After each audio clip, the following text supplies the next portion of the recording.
What's going on, guys? JB Gaming here, or Joe Black, any of them, don't really matter. I'm going to be doing a Raw review today, because I did the Fastlane review, and that was quite good, and I watched a little bit of Raw, and I thought that was quite good, so I decided to do a review. So, we first got the Stephanie McMahon segment, with McMahon, Mr. McMahon, and he comes out and he's going to give the award to someone. He gives it to Stephanie, and then Shane comes out, and Shane gets a massive pop. He looks quite different to last time, but we haven't seen him for a very long time. And he tells the Authority that they're doing a really bad job. So at this point, it's getting good. And then Shane wants control of Monday Night Raw. So McMahon says he can have control of Monday Night Raw, but he's got to have one match. And he's going to have to name the time and place for this match. And the time and the place is at WrestleMania. And it's going to be in a Hell in a Cell match with The Undertaker. Now, I love The Undertaker, but I don't know if this match would be... It'd be a good match, but I don't really understand why it's going to be The Undertaker versus Shane McMahon in a Hell in a Cell match at WrestleMania. Because, to me, does that mean Undertaker's working for the Authority, or... I'm not sure. It doesn't make sense to me. But, okay, at least we know The Undertaker's got an opponent for WrestleMania, and I think it could be a good match. They've just got to... I just hope they don't try and make out that Undertaker's working for the Authority. So then we go on to... This is in no order, by the way. We go on to Sasha defeating Naomi, which should have happened anyway.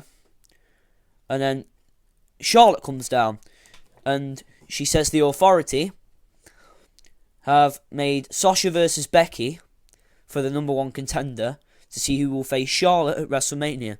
Now, we know who we want.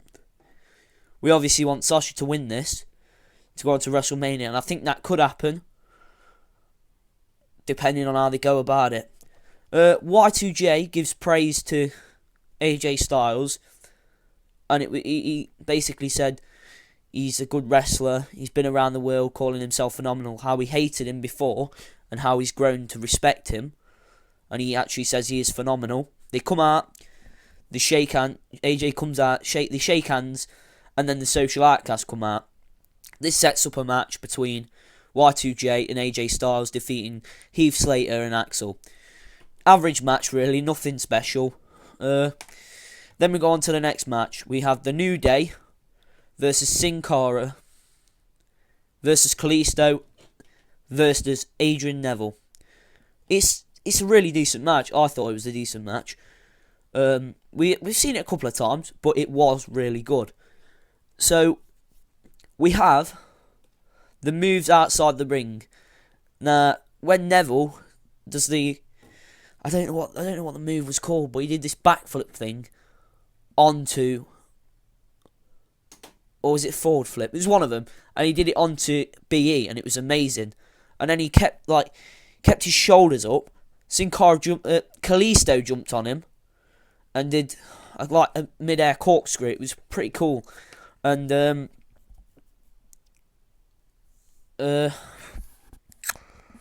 it was good. And then I'm just thinking, New Day won with Kofi Kingston pinning Sin Cara. That should have happened. New Day should have won.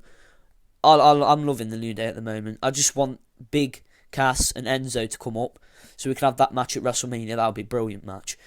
Then we have the backstage segment with the McMahons talking about The Undertaker.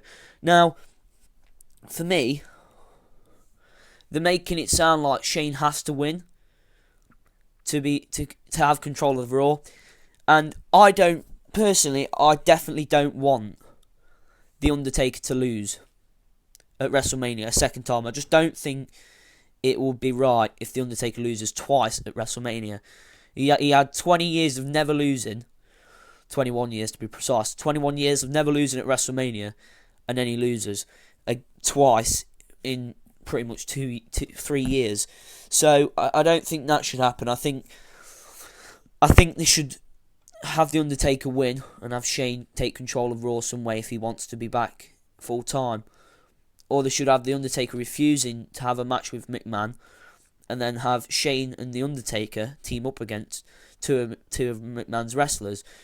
I mean, if you can't have Undertaker as a heel at WrestleMania, you just can't. No one's going to boo him. It just wouldn't make sense. So then you have the Dudleys basically ripping into the Usos about Rikishi and his thongs and stuff. And then the Ascension attack from behind. It's a pretty short match. You have the Ascension versus the Usos. And nothing special, really. It's just the Usos defeating the Ascension. So, pretty standard stuff for that match. And I think we're going to have a Dudleys versus the Usos. Maybe the Ascension getting involved somewhere along the line for WrestleMania. So then we move on to the Wyatts get the win back against the Big Show and Kane. But Ryback walks out on the match. It's Ryback. Ryback's on the ring apron, and then he just walks off. And then Kane gets pinned by Bray Wyatt, but Bray Wyatt wasn't in the match the other night. But Braun Strowman wasn't in the match either. It was Luke Harper and Eric Rowan with Bray Wyatt against Big Show, Kane and Ryback. And then Ryback left, and then in a backstage interview he says he's done with tag team matches. He proved what he needed to prove last night at Fastlane, so he's done with tag team matches.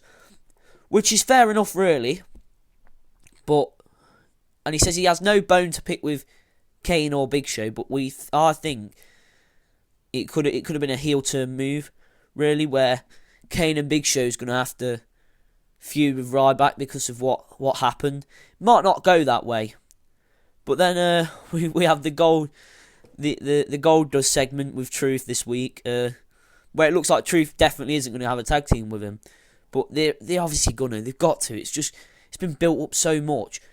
I think it's going to be brilliant. So, Goldust makes Truth a cake. And they're talking backstage. And he's like, I'm not going to put the cake in your face. If you can read my mind. But then he runs off and you're thinking, oh, okay.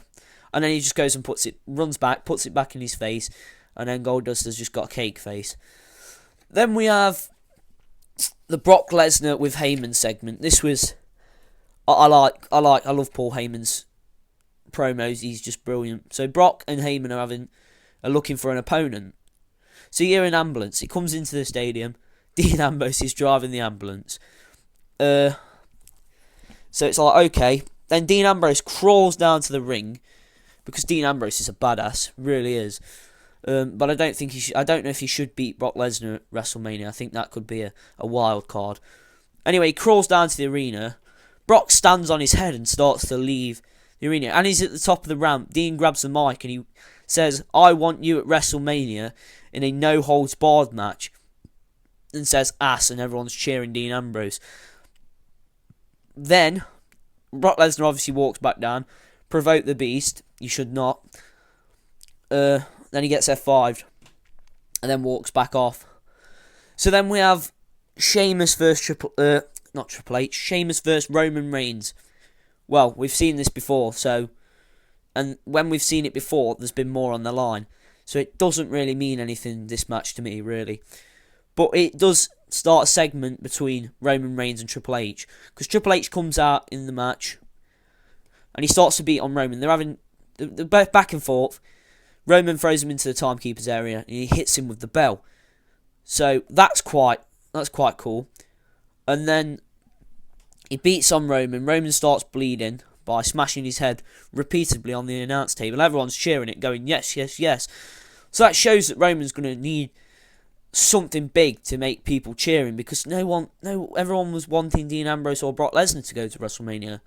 But we've got Roman Reigns, so we're going to have to deal with that somehow. Then Triple H starts to leave. And then he pedigrees Roman Reigns on the steps. And Roman's bleeding and everyone's just cheering for that. And then he leaves. And Raw was a good show. If I was to give it a rating out of 10, I would probably give it a 7. A solid 7. I think They could have done some things better. They could have had a more variety of matches, but it was a brilliant show.